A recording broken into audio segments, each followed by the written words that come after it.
Houston, we've had a problem. And it looks like a devil, man, a demon. And this thing is big. And the next thing I know, it was right over top of us. 3, 2, 1.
Welcome back to the Lost Frequency Podcast. I'm Tom. And I'm Rye. And today we're going to go live. This is Lost Frequency Podcast Live Edition. And I'm Rye. You might want to turn I might want to turn up my turn volume. up the volume on there. Yes. I'm learning as we go. Or as I go.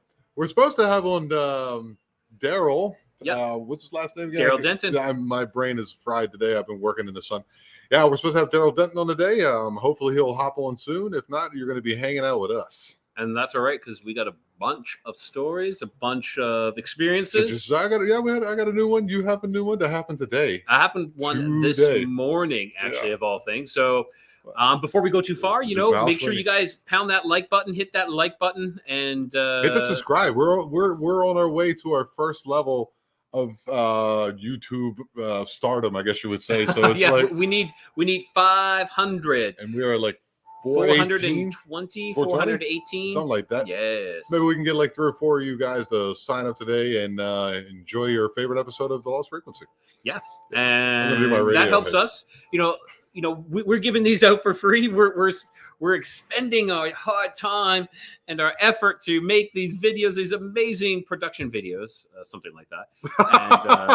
And so we just need you guys to subscribe and share it as well. Share it with your friends, share it with your family, share it to whomever. That's how it helps the show grow, and that's how it helps us produce more. The 500. Someone asked in the chats, "What is the 500 open?" It opens super chats and super tags.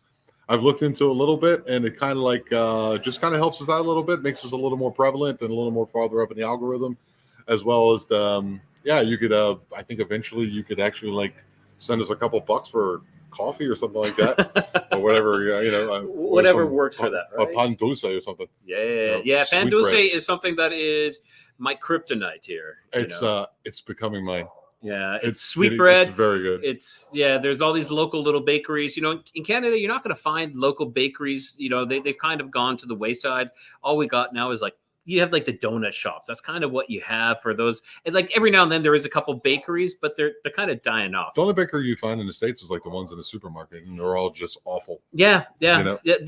Some of them are okay, but here, just about on every corner, it's almost the equivalent of Starbucks. How many? It's a little less than Germany. A little less than Germany. Germany is literally every corner. Really? Yeah, and then you'll have also the Turkish bakeries. You'll have the Italian bakeries.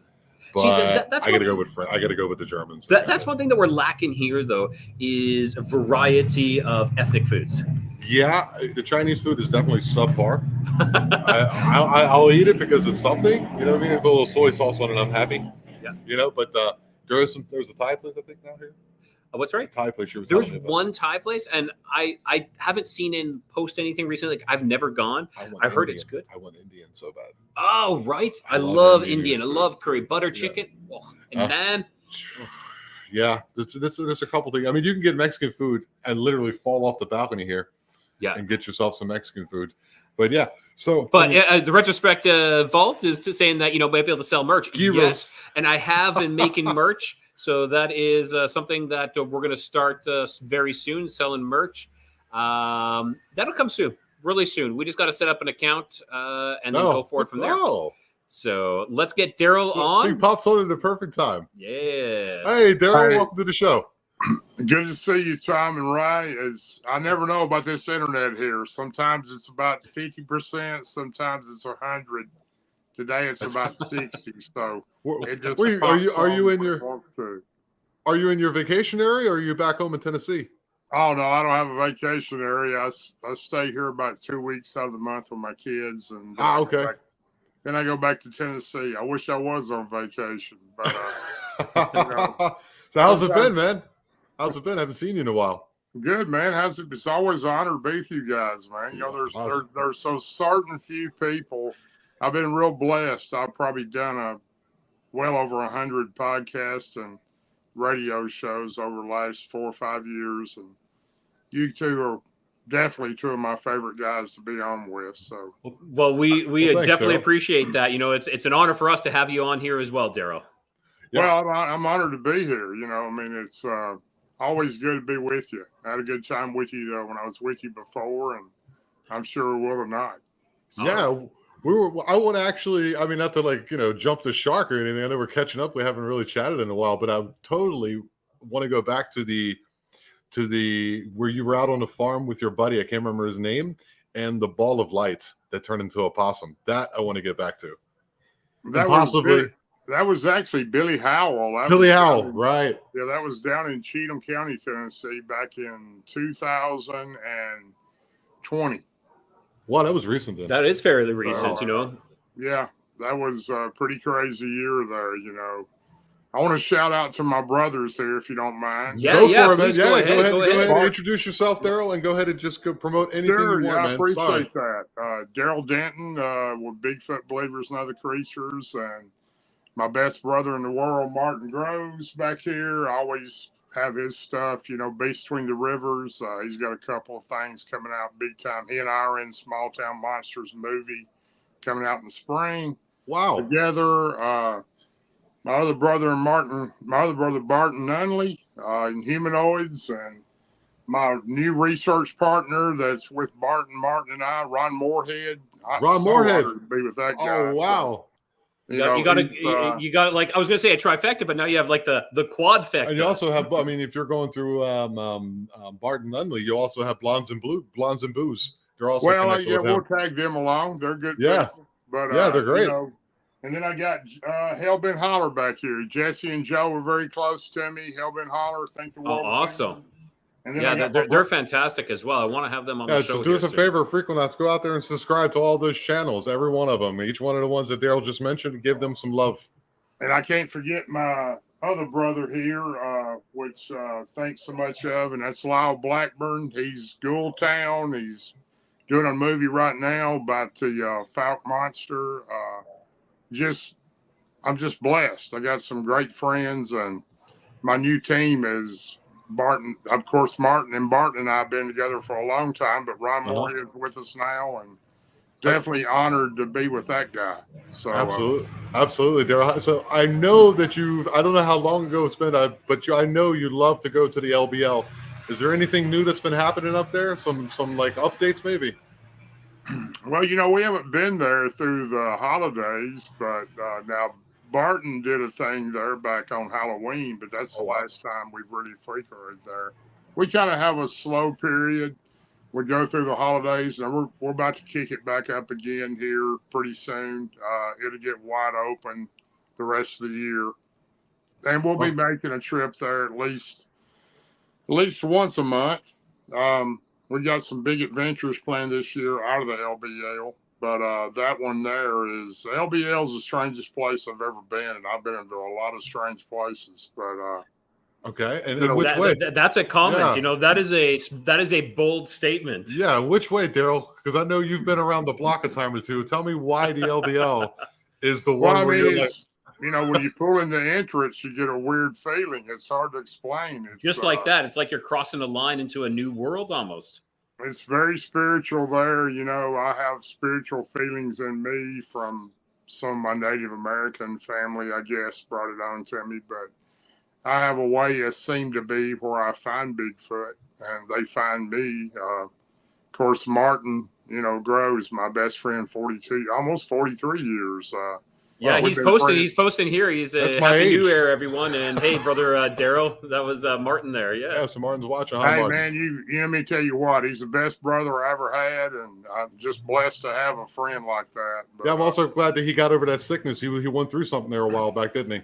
Double it was pneumonia. pretty rough. You know, we were in Texas at the Texas conference, and you know, he should have been in the hospital, but he went, and Barton and I drove down together, and we were there. Actually, stayed in Arkansas the first night with some other people and visit the Lunsfords. Oh gosh, those people were fantastic. They opened arms to us. Can't say enough about the Lunsfords. But and then we went in next night to Texas to the Fort Worth conference, and we were there for 3 days and 2 that's nights. the one held by Josh Turner, right? That's correct. Yes, Josh. right. That's my other book up here, Josh Turner. You know, his Bigfoot book. You know, He just He just released that, didn't he, recently, like a couple months ago? And I'm so honored. The whole 4th chapter is me, and oh wow, blessed to be in there. And of course, my brother Martin has got me in the second half of his Beast Between the Rivers and our sighting we had there. But wow, yeah, that's awesome. You know, I'm real lucky to have such great friends, and they're true loyal friends too, not just buddies. But pretty lucky to have them. Definitely, yeah. And well, Martin, if Martin's on there right now, Martin, we want you on our show, so Martin, you gotta hook. You know, send us a message. We'll have you on, Martin. We definitely want to hear your story. I know you're busy. We haven't heard it here. We know you're busy. Last time I contacted him, he said, like, I think it's like a year ago. No, not a year. A couple months, 6 months ago. He said a tree hit his house or something. Had a bad storm roll through. And I was like, okay, man, I'll get back to you later. You know, I don't want to bother on. You know, I can honestly tell you, if anybody's booked up, it's Martin Groves. So definitely. He's number 1 in the world with Dogman by far. No one's close. And such a true loyal friend. And kind of like Ron Moorehead. He's number 1 in the world when you mention Bigfoot. So and then I got Barton Nunnelly. How could I fall back with those 4 guys? So those 3 guys. So the Fantastic Four. Could not be luckier to have those guys. But that's great. You know, Martin and I have been through so much together. I just can't say enough good things about him. You know, he's what he is. He tells you like it is, and just a wonderful guy and a real true brother. Awesome. Well, that is awesome. So, Darrell, let's get into something. Let's talk about something. You're in these books. The people out there who don't know who you are, what experience would you like to talk to tonight? Because the first one you had on episode 4, we called it the Monster at Granddad's, was your first encounter with the wood booger. Go back and check that one out, people. But you were telling us about a gifting one, or what is the one which you would, you know? But let's the possum. The possum. Let's start with that one. Again? Okay. Yeah, because you started with that one, so let's go there. For Rye, we're going to go through the possum one again because Rye loved that one. That was the one that he definitely was glowing. Definitely. Don't mind the pun on that one, right? Don't mind the pun either. Yes. That was, you know, I wouldn't say it was up there with the top 3 strangest things I've ever seen. Of course, my first sighting was the one that really got me into this, but, you know, I was never expecting that one. You know, then my other being the pot, we had orbs for about 2 weeks down in Cheatham County, Tennessee, Billy Howell and I. And, you know, that was unbelievable to see a possum, a tiny light ball like the size of a light bulb coming across the ground. And it turned into a possum. And it hissed at me, and he turned the light on. And, you know, I drew my pistol. I didn't know what this thing was coming right to me behind a tree. But, it was pretty terrifying. Didn't know what it was. I never seen anything like that. But those orbs came in. That was the first week we had orbs, and we have been studying. No. Sorry to interrupt you, Darrell. Can you describe these orbs? Like, describe the size and maybe the color that they were glowing. Well, that was, you know, Billy and I did a lot of research down there. It was in Cheatham County, Tennessee. It was actually his spot through a friend of ours, David, who is also in the group. He may be on here. I don't know. Didn't have a chance to reach out to many people and tell them where I was at. But, you know, we got involved because his girlfriend was pretty terrified and she was there by herself in the remote area down there. And Dave drove a truck. He was going like 5 days a week from Nashville to New York, and she was having these things look in the windows and steal vegetables and fruits off the deck, and it was pretty weird. It was scaring her pretty bad. So I went down there with Billy, and we got out there real regular for probably we were there 2018 till probably late 2000, well, to about middle of 2020. And Billy had some real good sightings, more than I did, but they were definitely there. We could feel them around us. And that particular night, we'd been going down there for a long time at that time, and we were set up pretty deep in the woods, and we kind of set up stationary. He's to the left, and I'm on top of ridge to the right, and you know, he had a big spotlight, and I had basically a flashlight, and I always carry. I don't like to carry a gun unless I have to, but I always keep it concealed, and because I don't want to scare the creatures off, and I don't want them to think I'm ever trying to harm them. But you know, it's basically for protection of whatever else may be in there. And that night, we had been sitting there a good while. I don't remember the exact time frame, but we noticed two huge orbs about the size of beach balls, and they came down from the trees. They were now this is the possum was the first thing. Yeah. First of all, the same area that we seen these orbs, I seen this light ball. It looked like a light bulb, and it was coming across the ground, maybe 60, 70 yards from us, and this light ball was just coming for us, and we're in pitch dark. And it's coming across the ground. And I just keep looking at it thinking, what is this? I mean, I'd never seen anything like that. And it looked just like a light bulb on the ground that was moving. And we watched it a long way. It went through a ravine, and then it came toward me behind a tree I was sitting behind. It had two forks in it. Billy was to the left of me, probably. He wasn't very far, but he had a spotlight too. And we were basically there because we had a gifting spot there, and the Bigfoot would come in at night and get the food there that we left for them. And we were trying to friend them to keep them away from Dave, who was on the road a lot, from his girlfriend, trying to figure out what they were wanting. And we come to the conclusion they were hungry. So that light bulb came toward me, and it got about 2 foot from me. And I thought it was going to just come right on me. And I leaned back, and I even pulled my 45 out. And Jeez. I had it pointed toward it because it was a good 2 foot from my foot. And Billy hit the spotlight. And when he did, this thing turned into an opossum. And it looked right at me. It hissed at me. And then it turned around and went right back where it came from in a natural state. We could see the silhouette of it going through the woods. And probably 15, 20 minutes later, these two huge orbs came down from the same area, somewhere from the top of the trees. And they were about the size of beach balls. They looked like they were kind of a red, orange, some pink in them, and they were pulsating. You could see kind of like pulsating going inside of them. They were right next to each other, about a foot off the ground.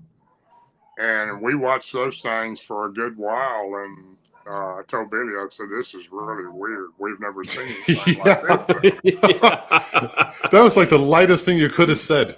You could have said anything. You know, this is pretty crazy, man. You know, what are we going to do? So we watched these orbs. They kind of travel to the left down the hill real slow above the ground, kind of pulsating down the hill. And they went toward the gifting area. And Billy and I both decided to jump up and go back to the truck. And I don't remember if that was the night we got zapped or it was the week after that, but we did get zapped in one of those occasions. And when I say zapped, my legs were tingly, I had a headache, I felt sick at my stomach. It was crazy. But we went back to his truck, and there was a road on the side of that hill there, and we went down about 300 yards in his truck and turn up this gravel road. And we could see those big orbs. They were going back to the left, deeper into the woods. We watched them, so they went out of sight. Now, I have a question about those orbs as well, Darrell. Were they producing a lot of light, like shining off a lot of light, or were they just kind of like unnaturally glowing, but not really like lighting up the surrounding areas? And were they defined? Were they well defined, or were they like fuzzy? Or no, they were well defined, and they didn't let off a lot of light, but they did glow around the area they were in. Okay, yeah. And I wouldn't say a lot of light, but pretty easy to see. It was so lit up. And we went down that gravel road and sat in his truck, and we could just watch them. They went all the way through the woods back till we lost sight of them. It was really strange. And that's the first time we had any problems, because we had been having, Bigfoot owl calls, and we could hear them walking. And, Billy even seen a couple of them come down and get the food a couple of times. And it was a real hot area. It still is a hot area. Billy's still going there, but he's not going there as often as he was. But he's still going there pretty regular. Since then, he's seen a Dogman there. Whoa! So I don't stay there as often. I stay here about 2 weeks out of the month, and then I go home to Tennessee. So I don't have nearly as much time as I did when I was living there all the time. I would be with Billy pretty regular over there, but. Those things were really strange. I'd never seen anything like that. The following week is when it got real weird. So how could it get even more weird? It was pretty weird, and now we're getting more really weird. Well, it was probably very. I don't even know how to explain it. It gave me a real weird feeling, and it did Billy too. It was the next Saturday we were there, and in between, about every 2 days, we would go down and gift them in a certain area. And they were feeding. They would come in and get the food the Bigfoot would in the daytime. Most time it was a juvenile. But they didn't seem to be nothing but friendly. But I've learned a lot, over the years, that there's a difference between forest people and Bigfoot. And that's my personal opinion. So these weren't forest people. These were Bigfoot or Sasquatch, whichever one you want to call them. But they're not as friendly as the forest people by any means. But the next week, we were down there. The Saturday night, we were there, and we had a plastic deer blind like you hunt out of in a field. Yeah. That Billy had, that he had set up there. And it was raining that night. It wasn't raining hard, just a steady drizzle, wet enough where you needed cover to keep from getting wet. So we had been sitting there a while, and don't remember the exact time, but it was after 12, and then we had these small orbs about the size of a softball, and they were just flying in and out of the trees. They were real fast. They would zip around us. They would go up high. They would come down low. If I remember correctly, there was 5 of them. There may have been 7 at one time, but it ended up being 5 of them, and I'd never seen anything like that before either. But that lasted a good while, and finally I told him, I said, "Man, let's, this is crazy. Let's get on out of here." So we watched those for a while. We wasn't having any Bigfoot activity, just mainly these orbs, and those were white. All of them were solid white, about the size of a softball, and but I think that was the night that the lady in the back there that was staying there called Billy on his cell phone, said, "They're here at the house. You need to come here. The Bigfoot are here at my house." And we went running back this trail that went back to the drive area of where they lived at. And it's so surreal, though. About it's so that surreal. Time, Darrell, imagine. I don't know what it's like to be you, of course, but I can imagine one of my friends calling me, be like, "Hey, Tom, the Bigfoot are here. Come on over." Yeah.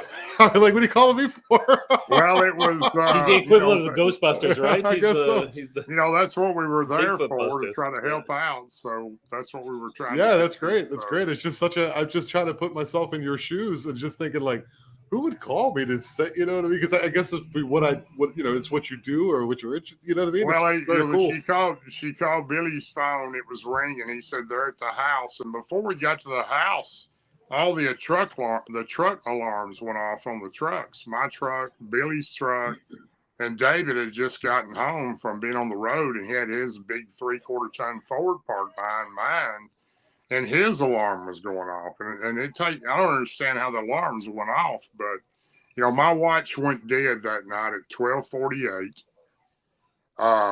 Everything went dead except the alarms on the truck, and they were just going off wide open. We did everything to try to stop them. I started the engine; they were still running. Billy did the same thing.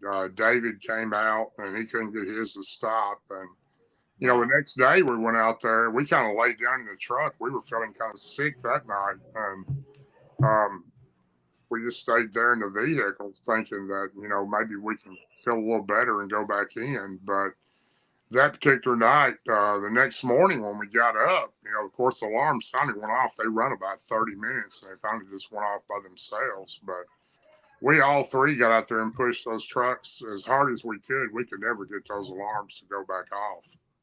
So I don't know how that happened, but these creatures have a way they have special abilities that we're not aware of. In Ron Moorehead's book, Quantum, explains a lot about the energy that these things have. And it's pretty amazing the abilities they have, to drain energy. I think they do drain energy from energy, and that somehow replenishes themselves. But we never could get those alarms to go off. And on the back of David's truck, there was a massive handprint. I mean, my hands are big. This handprint was twice the size of mine. It was on the tailgate. Listeners, to put that in his perspective, Mr. Denton here, excuse me, Darrell, he says not to call him Mr., but Darrell's 6'4". I'm 6'3". Darrell's 6'4". And if you ever see a picture of him, you throw a little more hair on him, you might be fooled. Well, I'm actually, thank you, buddy. I'm actually 6'5", but it doesn't. Oh, excuse me. Oh, I'm even farther off. But anyway, it's, I don't know. I really can't explain that. That was probably the worst thing I've ever been through, because it all started at my farm after that. So these things, Scott Carpenter at that time, I was talking to him about this system. Rest in peace, Scott Carpenter. Oh my God, I miss that guy. But yeah. I talked to him on the phone a lot. We weren't the best of friends, but we were friends. And these things, it was probably a week or two after that, all of a sudden at my farm, these things started terrorizing my house and my farm. So that's right. You were telling us about that. I don't really understand why they did it, because we didn't do anything to harm them, but it was really crazy. These things would come in about 3 o'clock in the morning. They'd start banging on the side of my house on the right. I'm talking about, when I say banging, I'm not talking about a little bit. I'm talking about really hard. It was the pictures would actually rattle on the wall. That's that reminds me of Chris, Linda and Chris Sigmund. Yeah, episode 8. They had a Bigfoot's. A couple of them they assume smacking the sides of their house and and beating it. That's what he pulled out his Conan sword. He was running around the house with a big sword. Shout out to I Linda. didn't pull any sword out, but I can tell you it was pretty frightening. These things I didn't understand, because we didn't do anything to these creatures. So they didn't follow Billy home; they followed me home. So that went on for about 2.5 months, and they would start banging on the house every night around 2:30, 3 o'clock in the morning. And it was loud. They would bang on the right side. I went out around the house with my gun thinking, what in the world is going on? And then they'd be on the left side. And I had a pretty good sized house and farm there. And you know, they killed all my cats, every cat I had, and I didn't really have cats. They were just like cats that live in the barn. They just came there. So, and there was probably 25 of those, and they got all of them but one. And lucky. my dog disappeared. Never seen it again. I don't know what happened to it, but my horses were so terrified. That was really pretty scary because I would go down the driveway with my rifle, you know, looking left and right, watching my back as I went down the driveway in the dark, and horses were going crazy. They were just like something was after them, and I'd cut the light on in the stable. I tried the stable on the right side of my driveway, and there was nothing in there. I walked around it, and then I went to the barn on down the driveway to the left, and there was 2 horses in the left field, and there was 2 horses in the right field, and the 2 in the right field stayed in the stable. The 2 in the left stayed in the barn. They were so terrified. Right at the edge of my driveway, before you get to my house, next to the stable, there's a big street light on both sides, one on the left and one on the right. And the horses would stay right under the light. They were so scared they wouldn't go in the dark. And I had one horse that was really difficult. Nobody could really get around him. His name was Star. And he was a full stud, and nobody could get around him but me. I could ride him. He trusted me, but nobody else could get around him. And a few days or weeks maybe after that started, I went down one day, and he wouldn't move. He was just standing there scared to death. And I couldn't figure out what was scaring these things so bad, because I hadn't seen the Bigfoot at this time. I just had all this going on. And I just heard it, and I couldn't figure out what it was. And I was at the point where I didn't sleep for nearly 2.5 months. At midnight, I'd be up with my gun in the hallway and my pistol, waiting for these things or whatever it was to come in. And my stud horse, Star, he had his hair braided. Whoa. That's not the first time I heard that. I've heard of it before, but never. No, Cindy Goodbreak talked about that too. Yeah, Cindy's pretty remarkable. But when I seen that on him, I was so amazed because nobody could get close to him. And I thought, well, I know nobody's done this. Something has done. What has done this? And there again, at this time, I have not seen these rogue Bigfoot. And this continued. You know, it was going on for quite a while, and it was wearing me out. And I called Scott Carpenter up and talked to him, and Scott and I had talked on the phone many times, and we were pretty good acquaintances. We weren't best friends, but we were friends, and he's from Tennessee also. And I told him what was going on, and he said he had some weird stuff at his house that happened like that at one time. So, you know, I didn't really know what to do. And I said, do you think it's the Bigfoot? And he said, it sounds like it, or something else that's with them. And I guess it was a day or two later, one night, about 3 o'clock in the morning, they started. I had a big pool behind my house, and I heard something banging on. I had a pool house back there. And I heard something banging on the wall back there, and there were lights. I had all the lights turned on. You could see around the pool. And they had damaged the back of the pool house, and by the next night, the light bulbs were gone that were in the floodlights. And they wouldn't come on because there weren't any bulbs in there. So I didn't realize that at the time, but that was the first night that I seen one of them.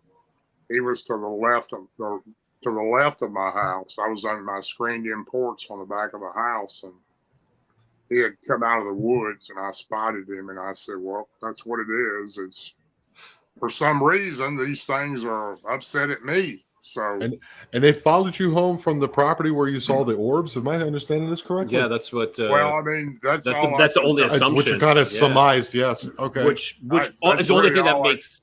Yeah, it makes sense. And Martin saying that at the time of the attacks at your home, right, a farm behind you was also attacked, and their prize breeding bulls were killed, like mutilated. Wow. So what did you end up was, doing? you know, of course, and if you don't know his situation, Martin was Robertson County Sheriff's Department chief deputy, and he even did some detective work and that type of stuff for about 32 years. And at that time, I was the mayor there, and I spent about 26 years involved in, not as elected official, but as involved in that. I was actually elected official for over 20. But Whoa.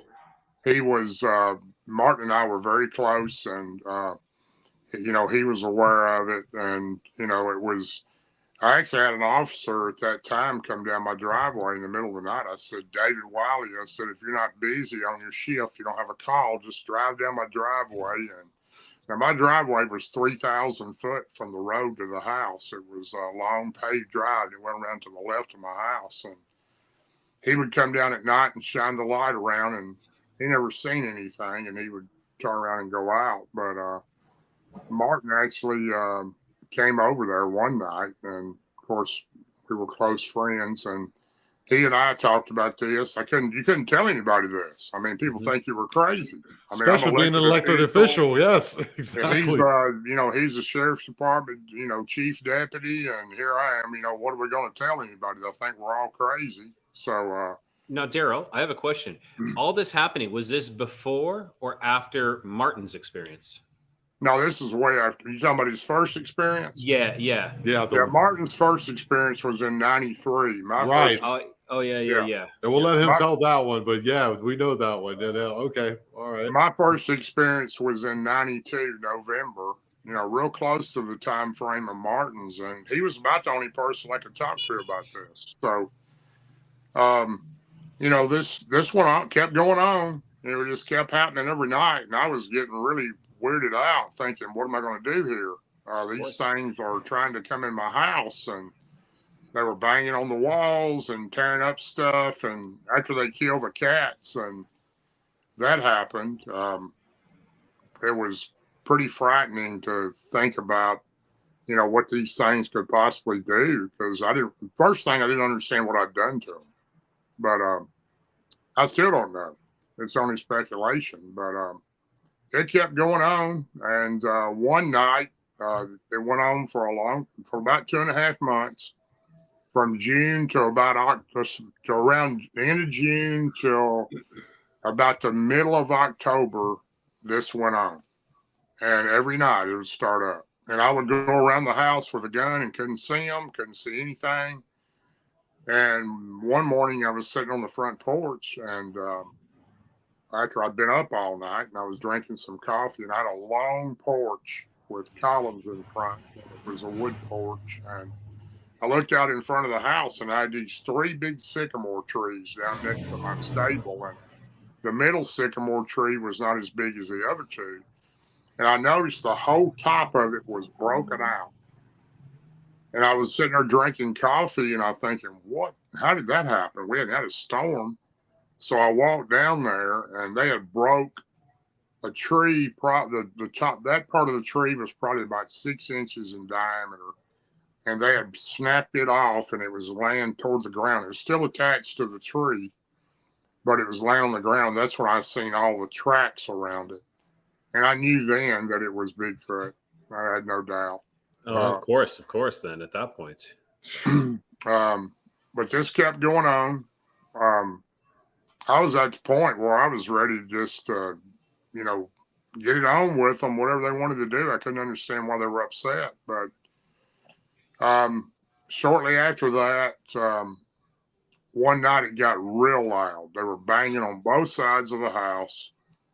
I was sitting in the hallway facing my front door, which had a real large, thick wood door in front that had a kind of an oval-shaped glass in it, stained glass. And my front porch light was on. Now, my front porch is real wide. It was about 10 foot deep with the overhang of the house. And I watched one of them go by the door and by the window. There was 2 windows, one to the straight ahead of me to the left, and there was one in the window in the door I could see. There was a side glass in that door. And I seen this silhouette of this thing walk by. I could hear it walking on the porch. And I thought, well, here they come. They're coming in. And then I seen another one. It walked by. There was 2 of them. And by this time, I was pretty much at the point where I was ready to either let them get me or me get them, because I just about had enough of it. And so I was sitting there that night, and then all of a sudden something slammed on the door so loud, I thought for sure they were breaking the door down. And I jumped up with my rifle and my pistol, opened the door up, and I couldn't get out. I tripped over. There was a dead goat laying on my door. Whoa. What? And it didn't have a head. The head was gone. I don't have goats. My neighbors don't have goats. I don't know where it came from, but I was pretty freaked out when I seen that goat laying there, and I just jumped over the goat and went down the steps and got in the front yard. And this was like 3 o'clock in the morning, and I just sat down in the front yard in the dark, and I just yelled at them, bring it on. Either come and get me or I'm getting you. And I sat there in the grass till it got daylight. They never came. But I was just at the point where I had enough. And I realized then that it was at least 2, maybe 3. And that morning, I called Scott Carpenter and I said, man, this thing's driving me crazy. What I need to do? And he said, do you believe in Jesus Christ? And I said, I sure do. I'm a Christian. And he said, rebuke them. And I said, okay, how do I do that? And he told me how to do it. And he said, go to all 4 corners of your property, all 4 corners of your house, and rebuke them in the name of Jesus Christ to leave you, your animals, and your family, and your home and property alone. And I was thinking, really, this is going to get rid of these things. I was real skeptical because I couldn't believe this was going to work, but I actually did it. Actually, I did it twice. I went to one corner of my property. Wasn't actually a corner. It was more of a kind of a pie shape. And I kind of went to that part and set it, and it was down in the woods. And I did that day and came back in and called Scott and said, hey, I did it. What do I do next? He goes, just sit and wait. We'll see what happens. And that night I was sitting there with my gun and my pistol waiting for them to come again, and they never came back. Wow. After about 3 or 4 days, I was really starting to believe it had worked because they hadn't been back. So right. It was very strange, but that's exactly what happened. Yeah, it's so strange. I also think I'm sorry, I always see the funny and everything, but it's pretty funny because the first story you told us you tripped over a fence and ripped your pants, and this one you tripped over a goat. What's going on, Darrell? I mean, I would never dream that one of these things, threw a goat on. I don't know what the goat. Yeah, that's crazy. But it was a goat, and it was laying right in the door of where you open the door. It was laying there. So, do you even have goats? No, he said he didn't. None of his neighbors had goats as well. Goats, and I don't know where the goat came from, but I missed that part. Yeah, which is, and I know one of our, I think it might have been Southpaw or Respective Vault was saying that it's kind of like occultish, like something that's like you would see through the occult, like a sacrificial, right. Especially with the goat. Yeah, like a sacrificial lamb. Yeah. Which is, it could be. I don't know. I've never experienced anything like that since, and I hope I never do again. But it was really the strange thing about it was they didn't come around my house anymore, and my kids live with my ex, and about 20 miles from there. And my son at that time, I don't remember exactly how old he was. He was probably about 10, and my daughter was probably about 6, and I would get them every afternoon and bring them to the house, and they could play in their room and play on their. My daughter had a huge house I had built for like a doll house out to the right of the house, and this thing weighed seriously probably 5,000 pounds.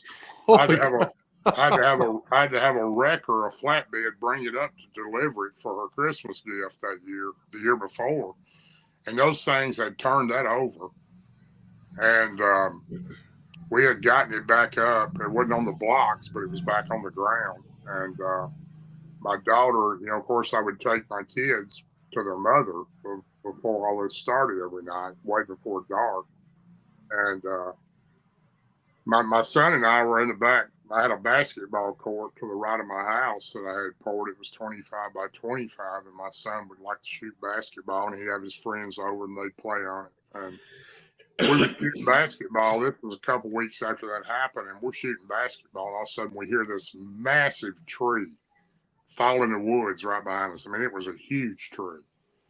It just fell. There was no wind. It was a sunny day. It was near dark, and it just fell and slammed on the ground. And my son looked at me and goes, "What is that?" And I said, "I don't know. It sounded like a tree falling." And I didn't want to scare him. And the next day I went down there, and it was a massive tree that had fell over in the woods behind. And was it dead or anything? Because a tree can be standing in the forest for like an old pine or something. It stand for quite a while, maybe 3 or 4 years, and then it'll eventually fall over. It has some but usually no one hears it though. It had some rotten parts in it, but it come on. But it wasn't completely dead, no. But it still took a pretty good power to push that thing down.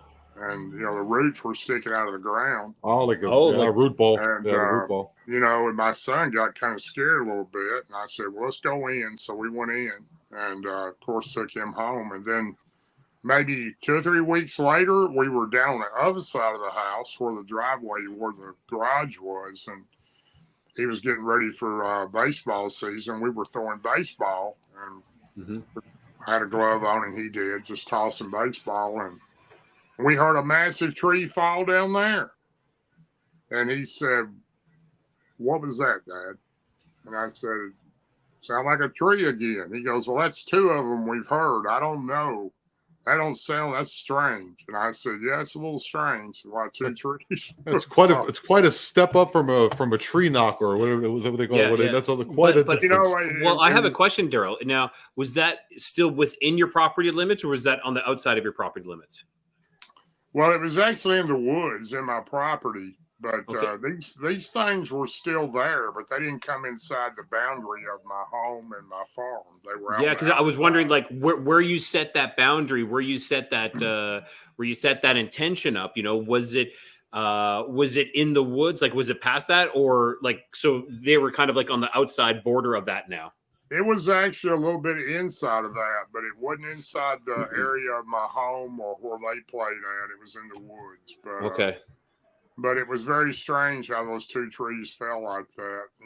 Then I realized, well, they're still here. They're not bothering me. They're not coming on around my home or my animals now. And, I recently sold my home there, and I don't know if he's had any incident or not, but I had some things still going on back in the woods, but not on my property or at my house or around my horses. My horses never recovered from that. Wow, they would never go. Those horses would never go in the stable or the barn again. I could not get them to go in. And they would stay well, if you're saying, because that's where the cats were as well. If cats were on the barn, perhaps they were killed in there. And the cats. Here's how the cats came into it. The cats came to the porch every night. I would put cat food out for them, and they would come up on the porch at night and eat. Then they would go back. They lived in the barns. They were kind of like, they really weren't my cats. They were kind of like wild cats, but on a farm, cats just keep having kittens, and that's basically what it was. They weren't like my own personal cats, but they would come on the porch every night, and some of them were kind of friendly. They wouldn't bother you. They would come and eat their food, and then they would go back to the barn. And, they completely killed all those cats. There were cats everywhere, and I would find them on the ground, ripped apart, and it was very strange, but they never came back to the house or the actual farm area where my animals were again after I did that rebuking. So I don't know how that works. I am a deep spiritual person and a true believer in Jesus Christ, but it definitely worked. I was so shocked when I called Scott. I said, I can't believe this worked. And he had done the same thing at his place with some of them that were coming around his place. So I think he even had some other visitors come with him. It wasn't just Bigfoot; it was some other things he had told me about. Wow! But it was crazy. That's really crazy that they like attached to you and followed you. Like, how far was your house from this location that you were helping your friend out at? Like it's about 30 miles. Okay, so not too far, but yeah, about 30 miles down there. Yeah, it was very strange. We didn't have any problems down there for a long time, and then all of a sudden these orbs started all this. I don't know what the orbs had to do with it, but it all started after the orbs, because we didn't go down there for a couple weeks after those softball size orbs. We were kind of strange feeling. I said, let's stay away from there a while. We were still gifting. Billy would go down there and drop off something at the gifting spot. I would go down there. These creatures, their favorite food was cantaloupe, cooked bacon, and they loved any type of bread product, and they would eat it up. So we didn't have any problem with any of those down there. But I'm gonna have to agree with Bigfoot. I like all those things too. I know, me too. I was like, nothing wrong with bacon and bread and I don't think you'll find many people that don't like bacon. That's for sure. So, yeah, exactly. I know a few, but they're all in Europe. But we tried about every product you could think about. The ones I'd had years before on the river, which really gave me a good feeling about these creatures after my first experience. They were nothing like these. Those were the real forest people. But these were, they were never aggressive when we were down there. I don't really know why 2 or 3 of these came after me. I never really figured that out. Because we were still gifting them. We didn't cause them any problems. But apparently they got agitated at us while we were down there because our truck alarms went off. Wow. My watch stopped at 12:48 that night. We both got sick. I was really sick for a couple of hours. Like my legs were tingly. Which is interesting. So for those who don't know, like getting what do you call it? Zapped. It's. I think we're under the presumption or the assumption that it's like a sonic audio type of infrasound. Well, Barton Nunnelly and Martin Groves and I have discussed this many a times around the campfire at LBL and other places, and we truly believe it's a form of radiation. Oh, okay. What it does to you is so strange. It's I can't explain it. The Bigfoot encounter. I've been zapped twice by Bigfoot that I know of, and the first time was different than the second time, but it's more of in your legs and in your stomach, and then you have a headache. The Dogman that I've got zapped by in 2022 with Martin Groves in the LBL, that was a completely different zap. It was mainly in the head, massive headache, upper chest, couldn't hardly breathe, tingly legs. Martin was at a point where he could barely breathe at all. I was worried death about him. I mean, I didn't think he was going to get his breath. His tongue swelled up and his throat did. Whoa. And that was a different type of zapping. And I don't really know. And, I'm going to kind of go on a limb saying this, and maybe I shouldn't say it, but I just feel it. Yeah, no, say it. I truly believe that, the great Scott Carpenter spent so much time on his research, walking those trails and places he went. I will never believe that, he just died of an aneurysm. He got zapped numerous times, and I think it may have had an effect on what possibly killed him. So took his life. But we heard a story from Bigfoot Michigan Rob. Shout out Bigfoot Michigan Rob, where he was on a boat with his girlfriend at the time. They got knocked off the boat, and she ended up dying like a month later, I think it was. Yeah, it was a month or two later, something like or this. 3 months later. Yeah. So I know that story very well. I've talked to Rob about that.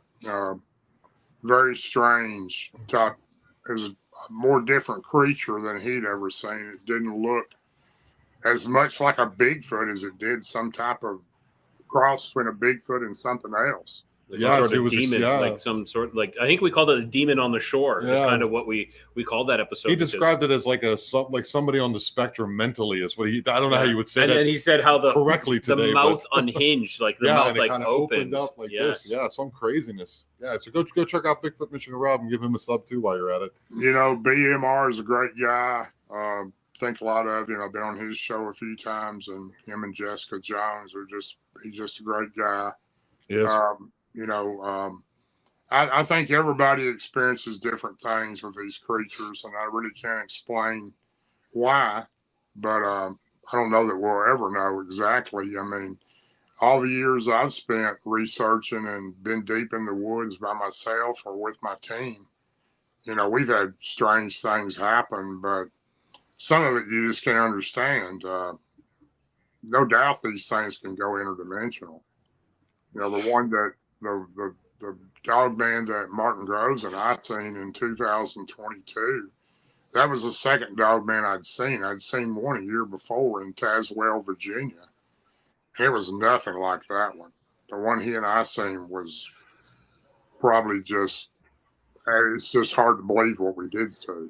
But he and I actually just did Small Town Monsters a couple months ago that we're so blessed that they asked us to do a documentary with them on our sighting, and we went back there to the actual spot, and even in the dark, and that one was really strange. That thing turned into like a blue mist into a creature on the ground looking right at me, probably 5 to 10 feet from me. It's just like you, Darrell. We're about to start to wrap this up because we're doing normally an hour, and you always leave me and Rye and the Frequenauts on a cliffhanger. Oh, I think we keep going a little bit longer. I gotta hear eventually the Dogman with the blue mist. What are you thinking?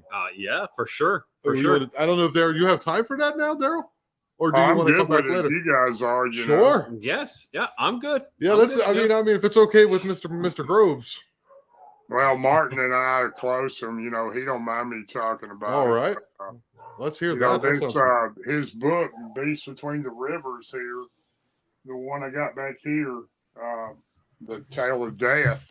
That one is the second chapter is about that actual sighting of he and I in October of 22, and that was never seen anything like that. I've seen some strange things and been present around a lot of creatures. For some reason, they just seem to find me. I don't know why they do, but they do. And Martin has that.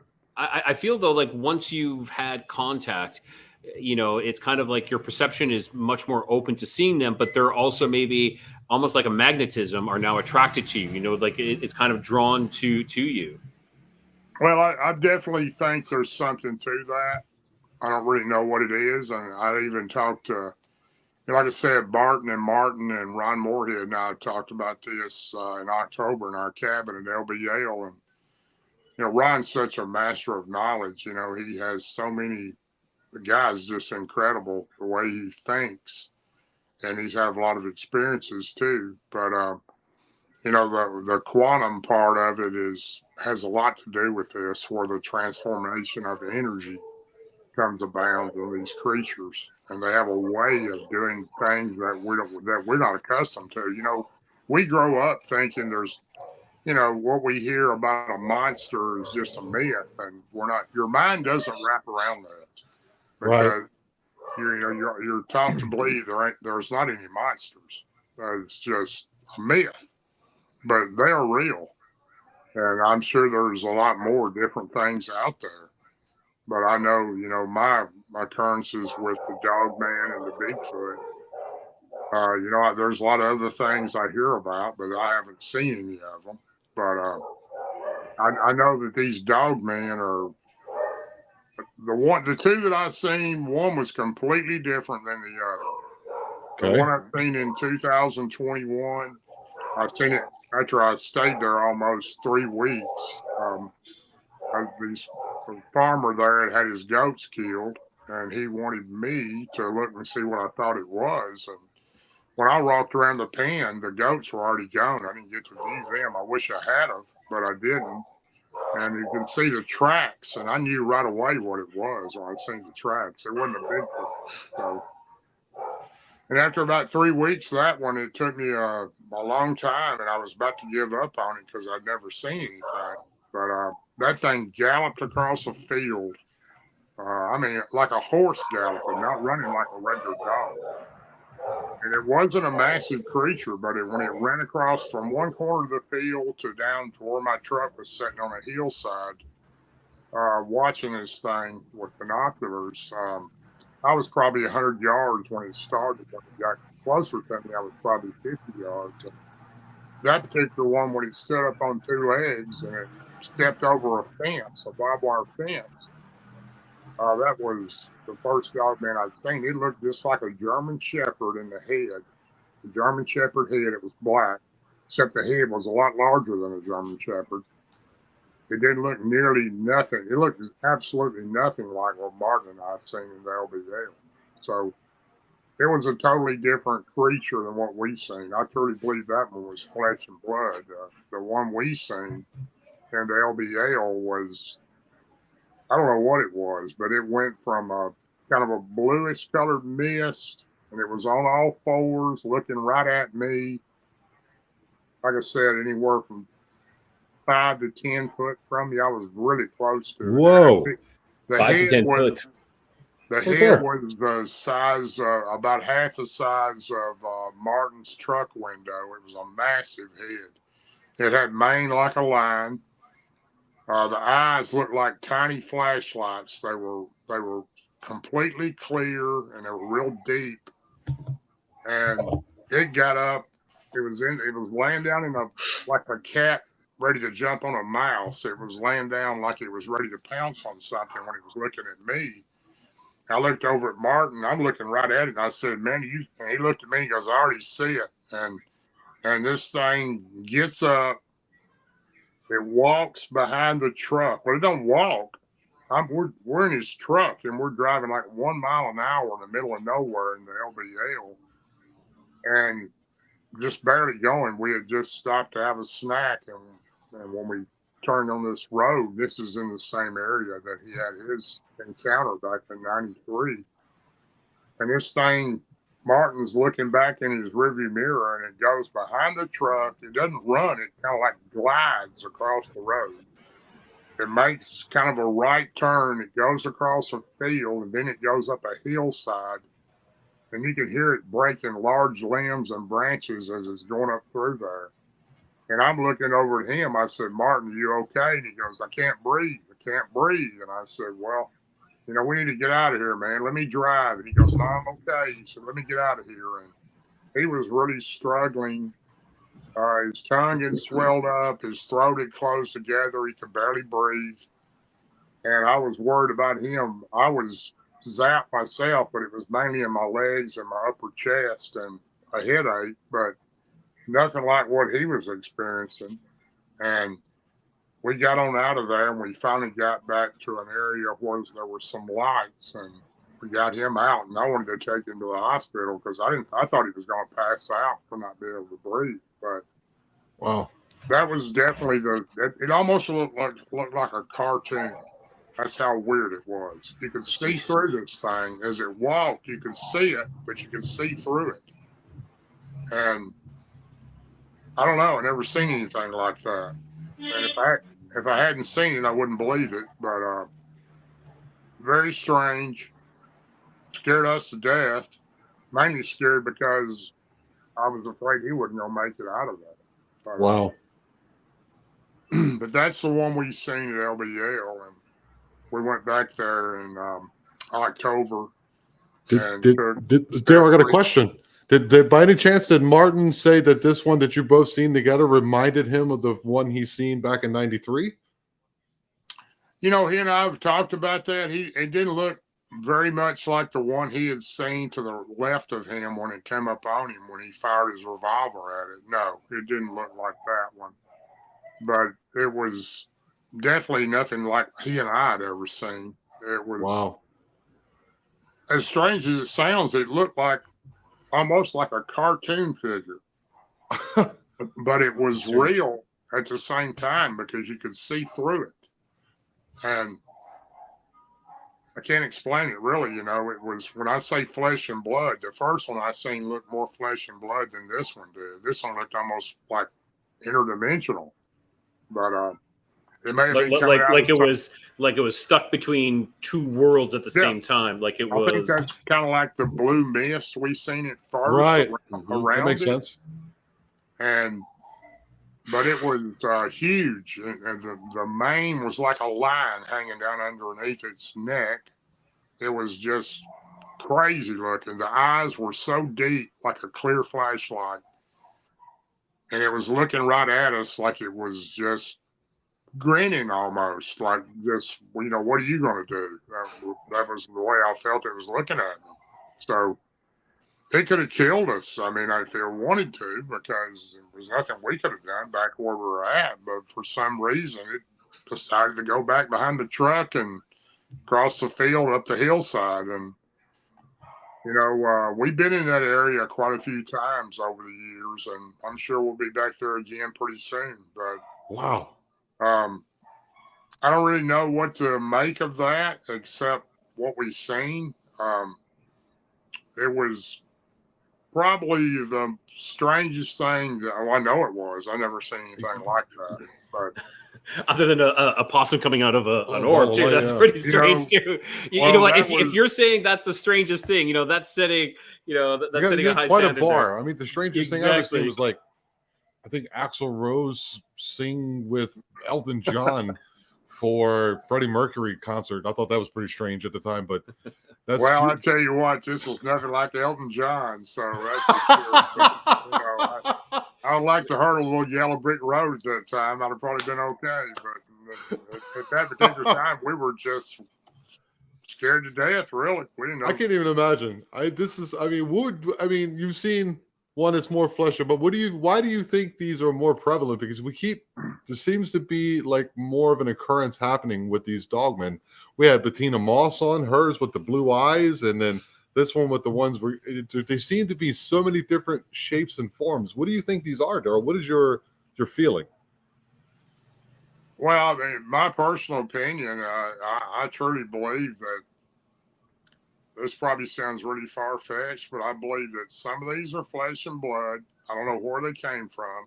You know, if you go back to the LBL centuries back, there was always talk of the beast of the LBL. It was a ferocious dogman-looking creature that killed livestock and a lot of stuff, scared people to death, and probably killed some people, too, at that time. I don't know. The history doesn't actually break down to all that, but that particular one I wouldn't call that one flesh and blood because it was so interdimensional the way it moved. You know, I would probably, if I, you know, I mean, you hear this from a lot of people, and I don't know this. It's just a personal guess. You almost think the government is involved in creating some of these things. So some of these, I would have to agree with you. Like, I think there's like you know, different factions. There's the government created military ones. Maybe the government created. There's the military. There's these ones that are coming in from portals, like interdimensional. And then I also believe there is a line of lycanthrope. You know, kind of like a werewolf type kind of as well. Werewolf, well, you know, we don't know how many different types of Bigfoot there are, or even Dogman. So I've only seen 2 Dogmen. I've been in the LBL at night with Martin and Barton, and we had them all around us in February of this last year. It might have been March. But we were in an area that nobody had ever stayed at, and the gentleman who took us there told us, he said, y'all are crazy. Nobody's ever stayed here. The people that have they left. And I said, well, that's where we want to be. And all 3 of us stayed there that night, and it got pretty crazy about 2 or 3 o'clock in the morning. We could hear the water was shallow behind us in this area, and you could hear something running through the water coming across the lake behind us where the summer pool had been dropped. and it was shallow, muddy water back there. And we were hearing howls all around us. And we had a Bigfoot to the left of us that had watched us for over an hour that night. And he was just peeking around a tree watching us. And, you know, it was getting pretty crazy. These things, Martin had gotten sick a couple times, and I'd taken him down the trace a little ways to a restroom because he was sick in his stomach. He was throwing up.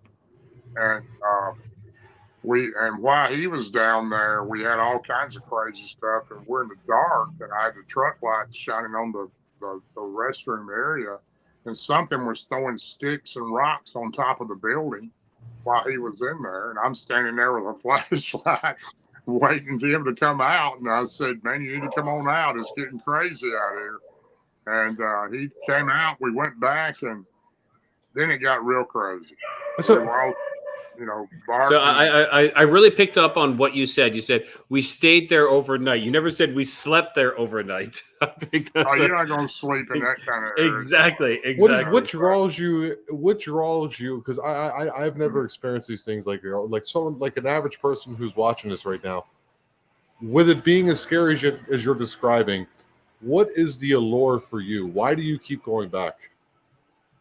Well, you know, a couple reasons. First of all, Martin has you have to understand, Martin and Barton and I are about as loyal friends as you can ever have. And we all trust each other.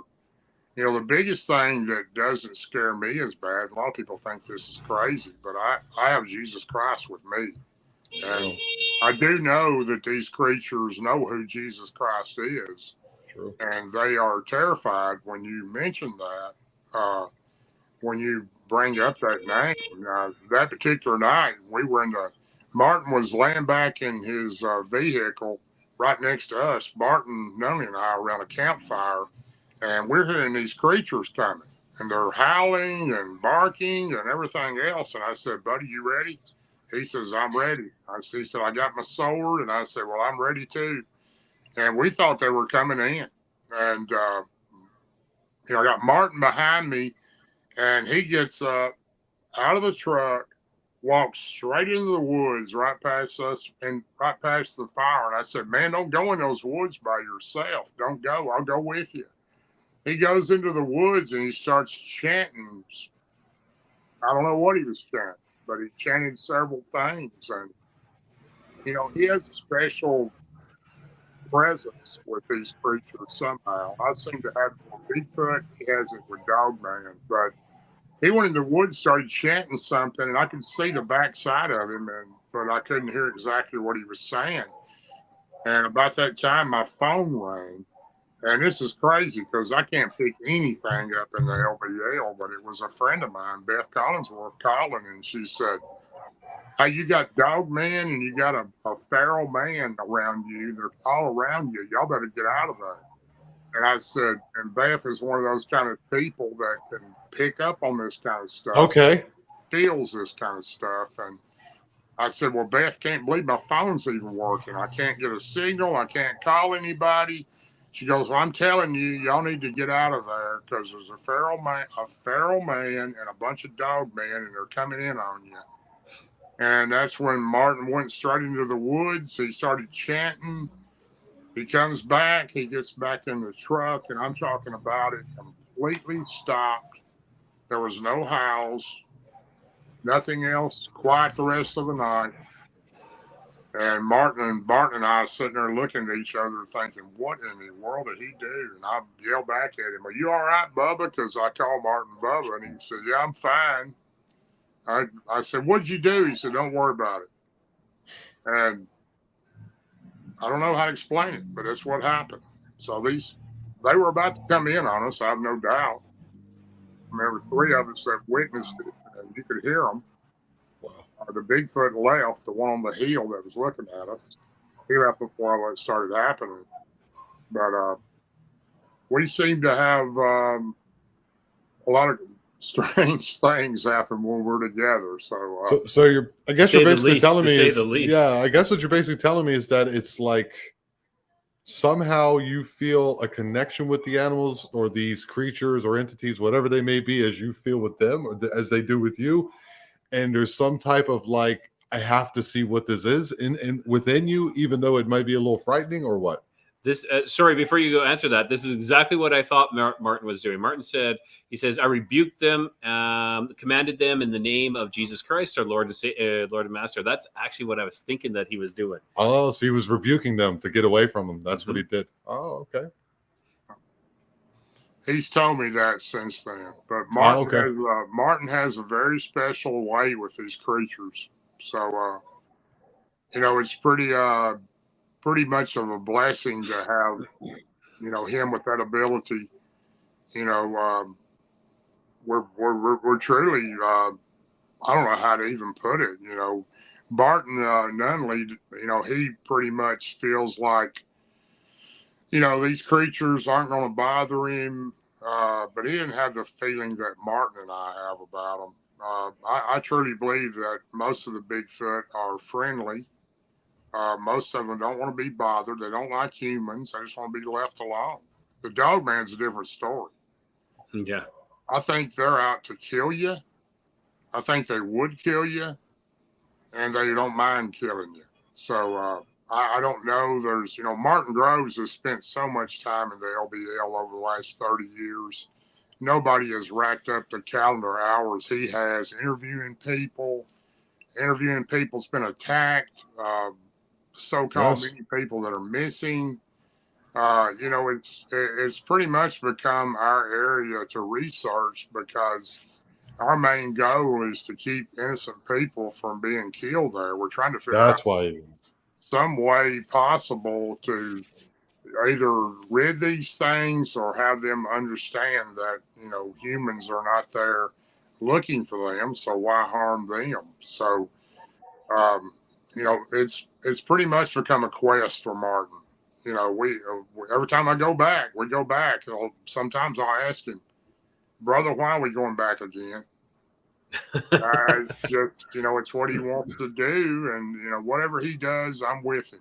So he's the same with me, and Barton's very good about it too. We're all super close, and we took Ron Moorehead in there for the first time after the Tennessee Wildman Conference.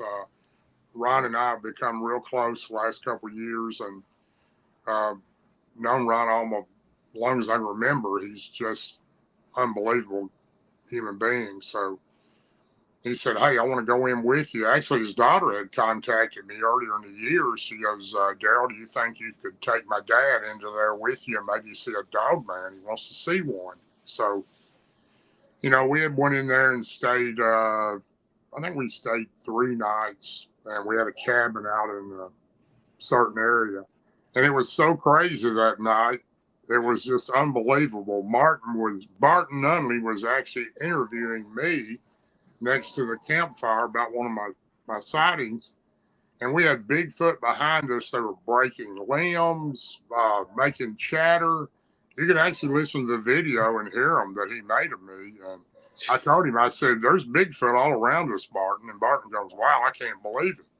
They were all around us. And, of course, Ron and Martin had already went in to rest. They had laid down, and he and I were out there. But they wanted to be on camera with you, I guess. We went out looking for them a little bit, but Bigfoot, you don't ever go out and look for them. They find you. So you've got to. You just don't go running in the woods and see one of them. First of all, they got to. I believe they have to feel you as a person. They got to believe you have a true heart. I know that because they know your intentions, and they definitely know what you're thinking and what you're going to do. And we weren't there to harm them, but they were all around this cabin. Wow. Barton Nunnelly couldn't believe it. He was thinking, wow, I can't believe it. They're all. There was one right behind us. You could hear it snapping the limbs. It was trying to get his attention. And then the next night, Martin was laying in bed, and he had 2 of them walk right by the window. And Ron was trying to sleep, and we're all up going outside to try to check them out. And it was pretty crazy. time down there. We were actually looking for Dogman, but we were mainly around Bigfoot. So, and that was the same trip that when I'd taken Ron back to the airport one night, Martin and Barton had seen what looked like 2 Dogman legs not too far from where we're at going into the woods. So Just if the you legs? listen to that video, you can hear coyotes going crazy. You can hear all these limbs snapping behind us. It's pretty crazy. Wow. Wow, that is fantastic. Yeah. So Darrell, we don't want to take any more of your time, and we want to thank you so much for on a short notice. On short notice coming on. I know Tom and I had some bit of miscommunication on when we're doing this live, or when we wanted you on. Because we were thinking I was going to ask you for probably today or tomorrow for like 2 weeks. In 2 weeks, yeah. And I was assuming, and I was like, no, this Thursday. I was like, okay, I'll see if I can get a hold of him. Yeah. And you were so kind and as always, and so you helped us out so much at the beginning and continue to help us out. Is there anything else you want to promote? Once again, promote? If you're not a member of Bigfoot Believers and Other Creatures, please join us. We've got a great team and a great group there. And a shout out again to my best brother, Martin Groves, Barton Nunnelly, Ron Moorehead, Hellbent Holler, Joe and Jesse, and a lot of other good people that are in the group too. Appreciate everybody supporting them, and thank you so much. I'm honored for being on, and yeah, I have a lot of crazy stories that happened to me, and they're all I know is what I've experienced. So I appreciate you again having me on. Oh, of course. And, everybody stick around for just a little bit longer, because I know Tom and I have a couple little quick stories we want to go through. But definitely we're not going to keep you anymore, Darrell. So thank you so much. Thank you so much. And we'll keep in contact. Keep writing me, man. And thank you for allowing us to put our stuff on your page. And go over there and give his page some love. One more time, what's that page again on Facebook, Darrell? Bigfoot Believers and Other Creatures. And Barton Nunnelly has Inhumanoids of Barton Nunnelly. Inhumanoids, right. Thank you all. So, go over there and give them some love. They're a great place. There's no any craziness over there. It's just a lot of people trying to find out what's going on out there. And once again, Darrell, thank you very much for joining the Lost Frequency Podcast, man. Have a good night. Thank you, Tom and Rye. Thank you, buddy. Wow, that was fantastic and awesome that we had it, and amazing. Thank you, Martin, and thank you to all our viewers being there and chatting in our live chat. And we're not done yet, though. We're got a couple quick little stories. Hey, Tom, mine was a quick one. So I'm living with my new lady, and for about half the week, and half the week I'm out at my property, and she was gone to work, and I'm sitting there in the evening because she sings and plays guitars at night, and I hear 3 knocks on the door. Okay. 3. It's very important. And I go, okay. I say in Spanish, okay, I'm coming, voy. And I, get myself together. Maybe 10 seconds. I go to the door. There's nobody there. And the thing that creeped me out is the knocks are not like, where someone's, you know what I mean? It was not faint, but not hard. It's kind of like one of those kind of like welcome me in kind of thing. Okay. So I just basically said, out loud, you are not welcome here. Yeah. And, be gone. Basically, I can't do it like Darrell does it. I don't know how to rebuke quite, but that's something that happened to me about a week ago. Well, maybe when we have Martin on, he's going to tell us how to do some rebuking. Maybe when we have Martin on. Martin, you got to come on. When you get a chance, my friend. So now I'm going to go into my little what happened today? Little story here. So, that changed. There we go. Hold on, is that better? Thanks, Love Cat. So I just want to say again, thank you guys so much for being there, for watching us. So this is my experience, and this happened this morning. Like, this is fresh experience. Off the press. Fresh off the press. Thank you. Fresh experience. So I was having a little trouble sleeping. I've been really tired lately. And I don't know, maybe it's this time of year. And so I've been sleeping longer than normal. But this morning, I got woken up. Something woke me up. And I look off, and beside my bed, standing just at the side of my bed, about where my waist is, maybe my hips are, there was a bluish figure, about 3.5 feet high, standing there, and I could see through it. It was blue, like kind of like a Force Ghost from Star Wars, kind of like that blue outline where I could see the head, I could see the shoulders, and everything again, and it was right there beside my bed, and I could see through it. I don't know if it was a child or what it was, but I could see the form. There was no definitive. It was kind of like static, like seeing static, but you could see through the static. Yeah. Did it give you any kind of feeling? Nothing. And I instantly, I was looking at it, and it was only like 2-3 seconds, and next thing I know, my eyes are closed. Like I couldn't stay awake. You're probably going through because I was getting those kind of things, sleeping, seeing stuff at night, maybe a stressful situation. Maybe you're working a lot because you're telling them they just picked up for you recently. Maybe that's what it is, man. I don't know. I'm just throwing it out there. No, I don't think so. Blue people in stress. You don't like the no, because I've been much more stressed before, and I haven't seen blue people. I haven't seen people like that. I do see things on a regular basis. So pink elephants? No pink elephants. But yeah, so this was a bluish see-through figure that was standing beside my bed. That was this morning. Wow. Yeah, and I would say things have been picking up here lately. I've been seeing, Wow. something peeking around the corner constantly, like a head, like this, peeking around the corner. Now you're gonna have me looking around the corner consistently. Here. Like I'm working because I tutor English during the day, and so I'm sitting at my desk, and my bedroom door, or my bedroom entrance, I'm sitting kind of facing it all the time, and I can see something sticking its head out and through, and it's black. Of course, it's black. You can't see anything else. Like but a shadow. It's a regular thing, but I don't have any. And this is something. So for any of you who have seen or have any experience, always pay attention to your gut. If it's like terrifying, fearful experience, then it probably is something negative. But if it isn't, then it very much could be just something being curious. Now, one thing to note, right next to our property is a school, and it is famous for having, this whole area is famous for this, but there's caves that go underneath the school. So we're pretty sure that the caves actually go underneath this property as well. Wow. So yeah, the school that's just right, yes. It's not, there's one house and then it's a school. And there's a cave entrance there. Who knows? This place is creepy, dude. And we keep running. There's a cave in my girlfriend's house where she was born and raised, and it's huge. It's as big as this park here. Like the entrance. It's huge. Yeah. There's caves all over this whole. It's a lot. It's like mostly like limestone, isn't it? It's limestone, and it slowly erodes away, and it forms these natural caves, cavities, and that's where the cenotes are. Yeah, exactly, the cenotes. So if any of you have heard of cenotes, because of course we're here in Mexico in the Yucatan Peninsula, it's famous for its cenotes, and they're everywhere. So once again, you're on YouTube. Well, listen to us. Thank you all very much. Love Cat. You've been but before we go, what you got? Does anybody have any questions? Yes. Any questions from our audience, from our live audience? Why not?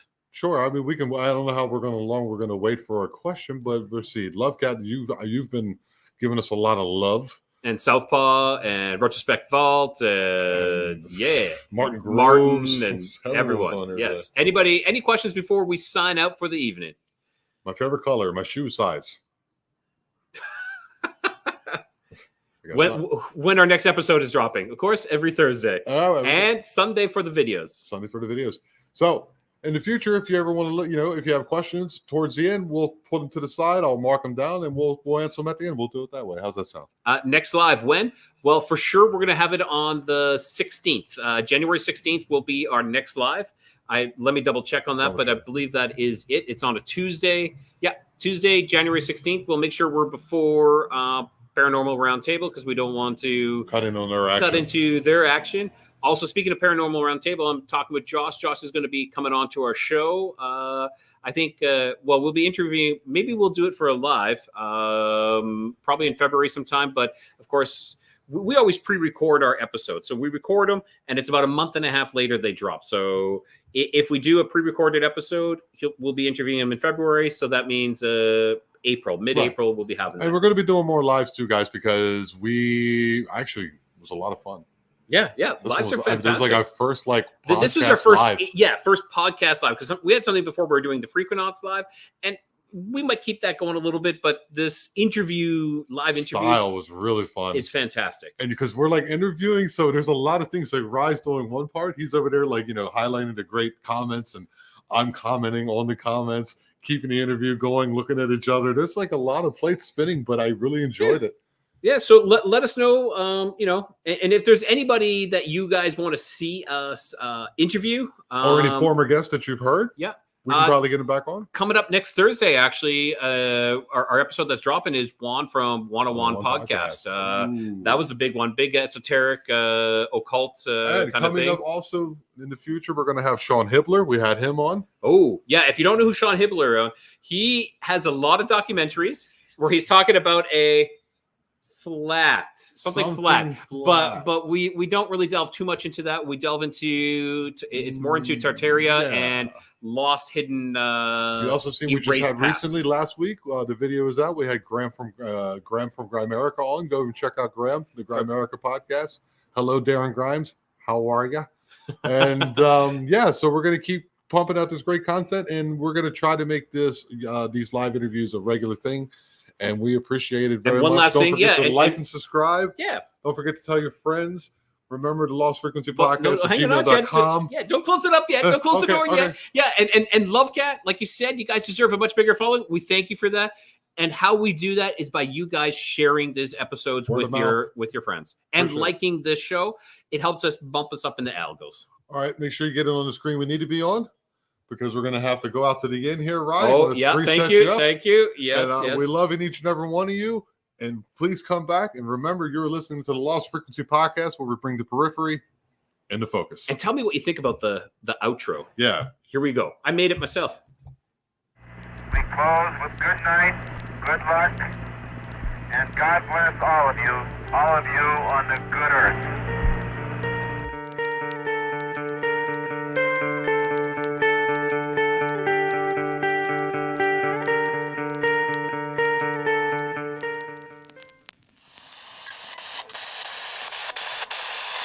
Long live the cause of freedom.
Talking to some aliens.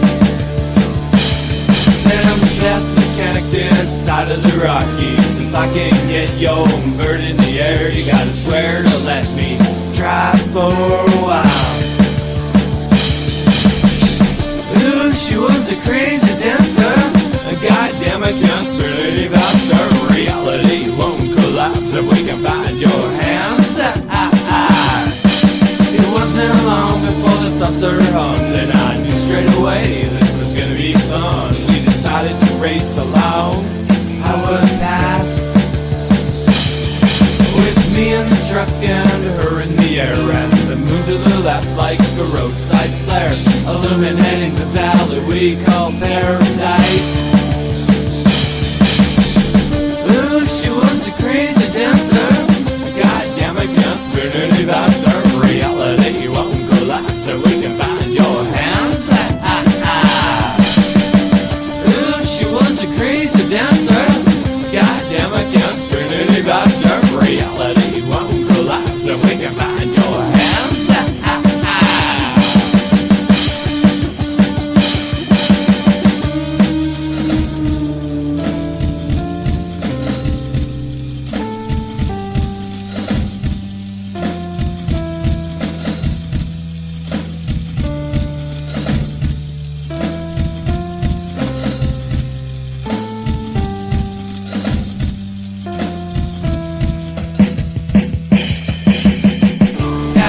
Creek when I saw him